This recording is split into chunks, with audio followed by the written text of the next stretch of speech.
Dobrý deň, prajem všetkým občanom Nitranského samosprávneho kraja. Volám sa Ivan Murín, mám ukončené vysokoškolské vzdelanie, mám 46 rokov a pôsobím profesionálne v bankovej sfére.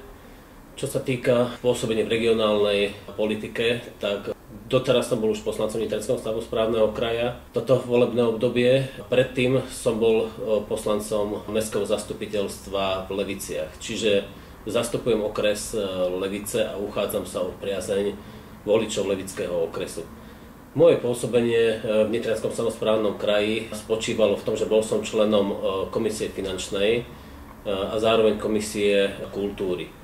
Čomu by som sa chcel venovať? Štruktúra Nitranského samosprávneho kraja, to je oblasť financií, tak ako to bolo doteraz. Doteraz sa nám podarilo, myslím, dostatočne zabrániť tomu, aby došlo nespravodlivému prerozdeľovaniu finančných prostriedkov, to znamená, potierame tie regionálne rozdiely, aby tie jednotlivé okresy sa cítili spravodlivo.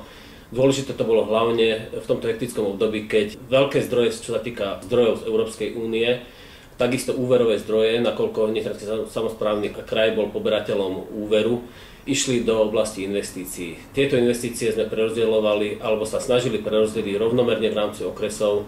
A čo sa týka aj oblasti, či to boli, hlavné sústredenie bolo na cesty 2. a 3. triedy, potom to bolo školstvo a takisto oblasť sociálnych zariadení, respektíve zdravotníctva, nešla bokom. Dôležité moje pôsobenie bolo aj v oblasti kultúry. Toto bola parketa tá, že snažili sme sa získať dostatočné alebo dodatočné prostriedky, čo sa týkalo podpory športu a kultúry, respektíve ochrany kultúrnych pamiatok v rámci celého kraja. Tak sme vytvorili dotačné fondy, ktoré myslím sme slušne rozbehli a fungujú už 3., respektíve 4. rok.